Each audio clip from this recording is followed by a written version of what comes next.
The morning light filters through the blinds of Alex's downtown apartment as the alarm buzzes insistently. Alex rolls over and reaches for the phone, squinting at the bright screen. There are 17 missed calls from Jordan, and a string of text messages that make Alex's heart sink with each word read. The messages start confused and hurt, then escalate to angry and heartbroken. The final message, sent at 3 in the morning, simply says, "I never want to see you again." Alex sits up in bed, fully awake now, scrolling back through the conversation trying to understand what happened. The last message Alex remembers sending to Jordan was a goodnight text around 11 p.m., full of hearts and plans for their weekend getaway. Alex immediately calls Jordan, but it goes straight to voicemail. "Jordan, I don't know what's happening, but please call me back. I love you, and whatever's wrong, we can fix it. Please just talk to me." 30 minutes later, Alex is dressed and driving across town to Jordan's apartment.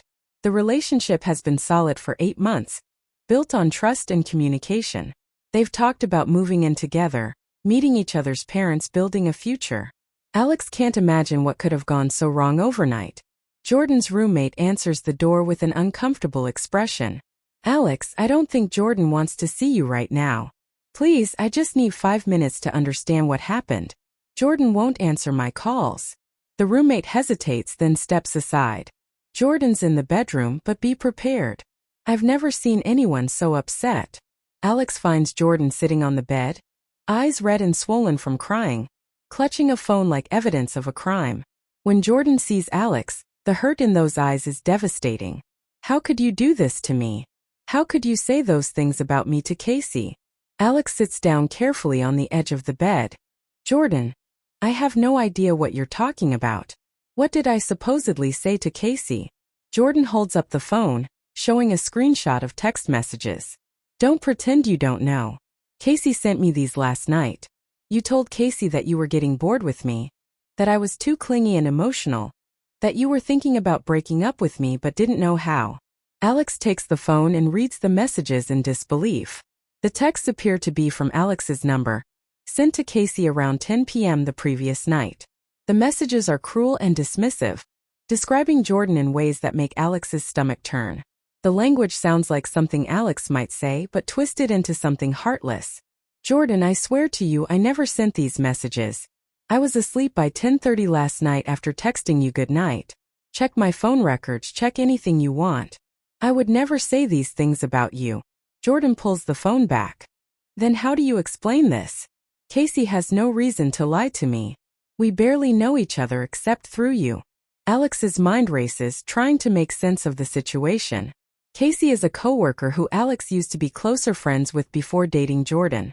Their friendship had cooled somewhat as Alex spent more time with Jordan, but there had been no obvious conflict. "Jordan, please think about this logically. Why would Casey send you screenshots of private messages? If someone told me terrible things about you, my first instinct would be to talk to you directly, not to screenshot it and send it to you. Doesn't that seem strange?" Jordan wipes away fresh tears. "Maybe Casey was trying to protect me. Maybe Casey thought I deserved to know what you really thought about me. But I don't think those things about you. Jordan, you know me. You know how I feel about you. Does any of this sound like something I would actually say?" Jordan looks at the messages again, and for a moment, Alex sees doubt creep into those hurt eyes. "I don't know what to believe anymore. These texts sound like you, Alex. The way you analyze things, the way you phrase things when you're being honest about people." Alex realizes that whoever created these fake messages knows them well enough to mimic their communication style. The thought is chilling. "Jordan, someone is trying to break us up. Someone who knows us both well enough to fake convincing messages. That sounds paranoid, Alex. Who would do that? And why?" Before Alex can answer, Jordan's phone buzzes with a new message. It's from Casey. "I'm so sorry I had to show you those messages. I debated for hours about whether to tell you. Are you okay?" Jordan shows Alex the new message. "See? Casey is concerned about me. Casey didn't want to hurt me."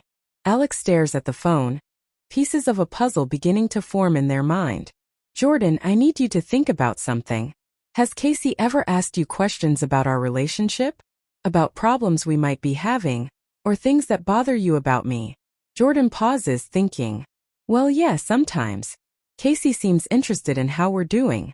Casey asks about our fights, or if there's anything about you that annoys me. I thought Casey was just being friendly. What did you tell Casey? Jordan's voice becomes defensive. Normal relationship stuff. Like how sometimes I wish you were more spontaneous, or how you can be too logical when I just want emotional support. Things every couple deals with. Alex feels a chill of recognition. The fake text messages had specifically mentioned Jordan being too emotional, and Alex being tired of the drama. Those were exact phrases Jordan might have used when venting about their minor relationship tensions. Jordan, I think Casey has been collecting information about our relationship problems and used them to create convincing fake messages. Think about it. Who else would know exactly what buttons to push to make these messages seem believable? Jordan stands up abruptly. Alex, you're being ridiculous. Casey is my friend. People don't just make up elaborate schemes to break up couples they barely know. Casey isn't barely known to me. We used to be close friends. We hung out constantly before I started dating you. Jordan turns around, a new realization dawning. Wait, are you saying Casey has feelings for you? That this is some kind of jealousy thing? Alex nods slowly. I think that's exactly what I'm saying. Casey never explicitly said anything, but there were always hints. Touches that lasted too long. Jokes about us being perfect for each other. Comments about how Casey couldn't understand why I dated other people when we got along so well. Jordan sits back down, looking overwhelmed. So you think Casey created fake text messages to break us up so Casey could what? Swoop in and comfort you during the breakup. I don't know what Casey's endgame is, but I know those messages didn't come from me. Jordan, I love you. I want to build a life with you. I would never say those cruel things about you to anyone, let alone to someone who might tell you. Jordan is quiet for a long moment, staring at the phone screen. How can I be sure, Alex? How can I trust that you're telling the truth and not just trying to cover up what you really think about me? Alex reaches for Jordan's hand. Because you know me. In 8 months together, have I ever been cruel to you? Have I ever talked about you disrespectfully to other people? Have I ever given you any reason to think I see you as clingy or dramatic? Jordan's hand is cold and trembling. No. But seeing those messages, it felt like discovering that the person I love has been lying to me about everything. I understand. And I'm going to prove to you that I'm telling the truth. Alex pulls out their own phone. I'm going to call Casey right now, and I want you to listen to the conversation. Jordan nods and Alex dials Casey's number.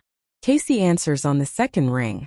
Alex, I was wondering when I'd hear from you. I assume Jordan told you about our conversation last night. Alex puts the phone on speaker. Casey, I need you to explain something to me. Jordan showed me screenshots of text messages that supposedly came from me to you. Messages where I said terrible things about Jordan. There's a pause on the other end of the line. Alex, I don't know why you're calling me about this. You sent me those messages. I have them right here in my phone. Casey, I never sent you those messages. I was asleep by 10:30 last night. I need you to be honest with me. Did you create fake messages to show Jordan? Casey's voice becomes defensive. Alex, why would I do something like that? I barely know Jordan. I was just trying to be a friend by letting Jordan know what you really think. Jordan leans closer to the phone. Casey, this is Jordan. Can you explain why you decided to screenshot private messages and send them to me instead of just telling Alex you were uncomfortable with what Alex was saying about me? Another pause. Jordan, I thought you deserved to know. I thought about talking to Alex first, but I was afraid Alex would just deny it and you'd never find out the truth. Alex jumps in. Casey, if you have those original messages on your phone, can you show them to us right now? We can meet somewhere and you can prove that I actually sent them. I don't think that's necessary. Jordan has already seen the screenshots. Jordan and Alex exchange glances. Jordan speaks up. Actually, Casey, I'd like to see the original messages too. Screenshots can be faked, and Alex is saying these messages never existed. Casey's voice becomes strained. I don't appreciate being accused of lying. Alex, I thought we were friends. I was trying to look out for you by being honest about how your relationship looks from the outside. Alex feels anger building. Casey, you were looking out for me by telling my partner that I think they're clingy and boring? How is that looking out for me? Because Jordan is wrong for you. Anyone can see that. You were happier before you started dating Jordan.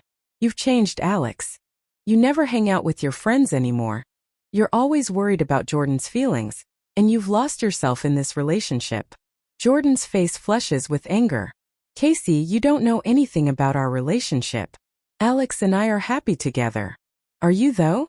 Alex just told me last night that you guys fight all the time, and that Alex feels like you're too needy. Alex stands up abruptly. I never said that. Casey, I'm going to ask you one more time. Did you create fake messages to break up my relationship? The line is quiet for so long that Alex wonders if Casey has hung up. Finally, Casey's voice comes through, smaller and more vulnerable than before. Alex, I miss hanging out with you. We used to talk every day and now I barely see you.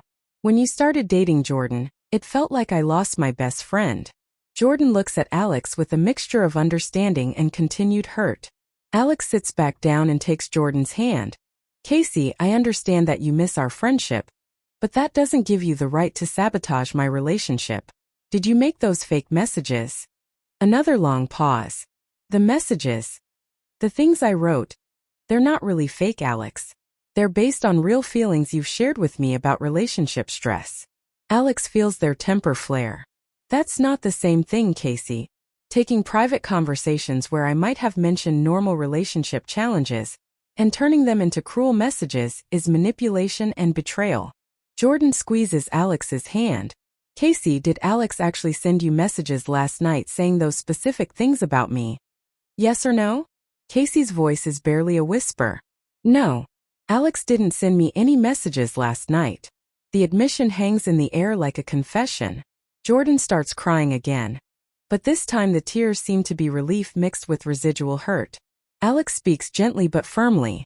Casey, I need you to send Jordan a message explaining that you fabricated those screenshots and that I never said those things about Jordan.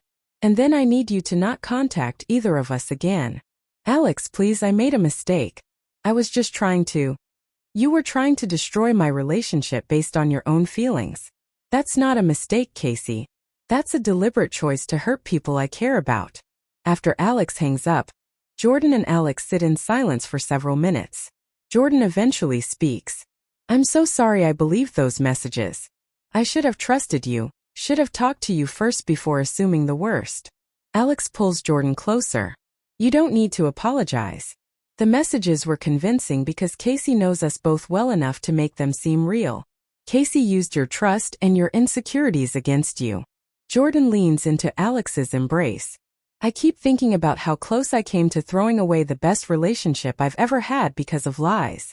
What if you hadn't come over this morning? What if I had just decided to hate you forever based on fake evidence? Alex holds Jordan tighter. But that didn't happen. We're here, we figured it out, and we're going to be okay. Over the next few hours, Casey sends Jordan a message admitting to fabricating the screenshots and apologizing for the deception. The message is brief and doesn't fully acknowledge the scope of the betrayal, but it serves as written proof that the original messages were fake. Jordan shows the apology to Morgan, Jordan's best friend, who arrives that afternoon with ice cream and righteous anger on Jordan's behalf. I cannot believe someone would do that to you, Morgan says, pacing around Jordan's living room. That's not just lying, that's like emotional terrorism. Alex, who is still processing the betrayal of someone they considered a close friend, nods grimly. I keep thinking about how long Casey might have been planning this. How many conversations we had where Casey was gathering information to use against us. Jordan curls up on the couch next to Alex. The worst part is how it made me doubt everything. For those few hours, I genuinely believed that the person I love had been lying to me about their feelings. It made me question every sweet thing you'd ever said to me. Morgan sits down across from them. Jordan, you know that wasn't your fault, right? If someone shows you convincing evidence that your partner is betraying you, it's natural to believe it. The fault lies entirely with Casey. Alex runs their fingers through Jordan's hair. Morgan's right. Casey exploited your trust and used your vulnerabilities against you. That's not a reflection of any weakness in you or in our relationship. Jordan looks up at Alex. How do we move forward from this? How do I learn to trust again when I know how easily I can be manipulated? Alex considers the question carefully. I think we move forward by being even more honest with each other. If Casey was able to use our relationship problems against us, maybe it's because we weren't talking about them openly enough between ourselves. Jordan nods slowly.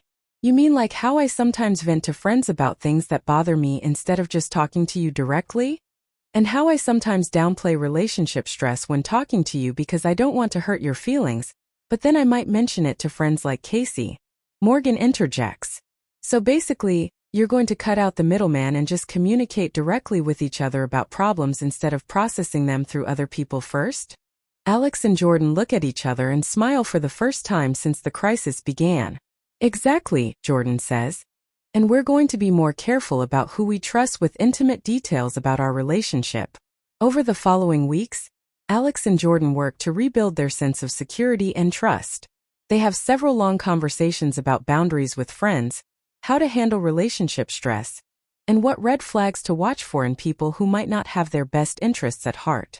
Alex also has to process the loss of a friendship that they had valued, even if it turned out to be built on false premises. The realization that Casey had been harboring romantic feelings, while pretending to be just a friend, feels like a betrayal of several years of what Alex thought was genuine friendship. Riley, Casey's younger sibling, reaches out to Alex a few weeks after the incident. They meet at a coffee shop downtown, and Riley looks uncomfortable and apologetic. Alex, I heard about what happened with Casey and Jordan. I wanted to apologize on behalf of my family. Alex stirs their coffee absently. Riley, you don't need to apologize for Casey's actions. You didn't do anything wrong. Riley shifts in their chair. The thing is, I kind of suspected Casey had feelings for you. Casey talked about you constantly, and whenever Casey mentioned Jordan, there was always this edge of resentment. I should have said something. Alex looks up surprised. What could you have said? And to whom? I could have warned you that Casey wasn't as supportive of your relationship as Casey pretended to be. I could have encouraged Casey to back off and respect your boundaries. Alex leans back in their chair. Riley, you're not responsible for managing Casey's feelings or protecting my relationship. That was Casey's responsibility, and Casey failed to handle it appropriately. Riley nods but still looks troubled. Casey's been a mess since this whole thing happened. Crying constantly, talking about how stupid the whole plan was, how it backfired, and now Casey has lost your friendship entirely. Alex feels a flicker of sympathy, then pushes it down. Casey didn't just lose my friendship, Riley. Casey tried to destroy my relationship and succeeded in causing Jordan and me significant emotional pain. The consequences Casey is facing are the natural result of those choices. I know. Casey is my sibling, you know? I love Casey even when Casey does terrible things. Alex softens slightly. I understand. And I hope Casey learns from this and doesn't hurt anyone else this way. But I can't have Casey in my life anymore. The trust is broken beyond repair. Riley nods sadly. I get it. I just wanted you to know that not everyone in Casey's life thinks what Casey did was okay. After Riley leaves, Alex calls Jordan to talk through the conversation. Jordan is understanding but firm about maintaining boundaries with Casey and anyone closely connected to Casey. I'm glad Riley apologized, and I'm glad Casey is facing consequences for what Casey did, Jordan says. But I'm not interested in updates about Casey's emotional state or regrets. Casey had plenty of time to make better choices. Alex agrees, feeling grateful once again for Jordan's clarity and strength. The experience has taught them both valuable lessons about trust, communication, and the importance of protecting their relationship from outside interference. Several months later, Alex and Jordan are stronger than ever. They've developed better communication patterns, clearer boundaries with friends, and a deeper appreciation for the trust they share. They've also become more skilled at recognizing manipulation tactics and protecting themselves from people who might not have their best interests at heart. Jordan brings up the incident one evening while they're cooking dinner together. You know what's weird? In some ways, I'm almost grateful that Casey tried to break us up. Alex looks up from chopping vegetables, surprised. Really? Why? Jordan leans against the counter. Because it forced us to confront how much we mean to each other, and how far we're willing to go to protect our relationship. Before this happened, I think I took your love for granted. I assumed you'd always be there, and that our relationship was unbreakable. Alex puts down the knife and moves closer to Jordan. And now I know that relationships require active protection and constant choice. I know that I choose you every day, and that you choose me every day, and that's not something to take lightly. Alex kisses Jordan softly. I choose you every day, and I always will. Jordan smiles. Even when I'm being clingy and emotional? Alex laughs. Especially when you're being clingy and emotional. Those are some of my favorite parts of you. Jordan pulls Alex into a hug. Casey's plan really backfired, didn't it? Instead of breaking us up, it just made us stronger and more committed to each other. Alex holds Jordan close, feeling grateful for their resilience and love. The best revenge against someone who tries to destroy your relationship is to build something even stronger in spite of them. As they finish cooking dinner together, Alex reflects on how much they've both grown through this crisis. They've learned to trust their instincts about people, to communicate more directly with each other, and to value the rare and precious thing they have together. The fake texts that were meant to end their relationship ultimately became the catalyst for a deeper, more honest, and more resilient love. Casey's manipulation failed not because the execution was flawed, but because the foundation it was trying to destroy was stronger than Casey had realized. That evening, as they settle in to watch a movie together, Jordan's phone buzzes with a message from an unknown number. They both tense, wondering if Casey is trying to make contact again. But when Jordan checks the message, it's just a spam text about a sale at a local store. Jordan laughs and shows Alex the phone. I guess I'm still a little paranoid about unexpected messages. Alex takes the phone and sets it aside. That's normal. Trust takes time to fully rebuild, even trust in random text messages. Jordan curls up next to Alex on the couch. I love you, Alex. Thank you for fighting for us when everything looked hopeless. Alex kisses the top of Jordan's head. I love you too. And I'll always fight for us no matter what. The movie plays in the background, but neither of them is really watching. They're both thinking about how close they came to losing each other, and how grateful they are to have found their way back. The fake texts that were meant to destroy them have instead become a reminder of how much they value what they have together, and how far they're willing to go to protect it. Outside, the city continues its evening rhythm, full of people navigating their own relationships and challenges. But inside their small apartment, Alex and Jordan have created something real and lasting, something that can survive even the most calculated attempts to tear it apart. Their love has been tested by deception and manipulation, and it has emerged stronger, more honest, and more precious than ever before.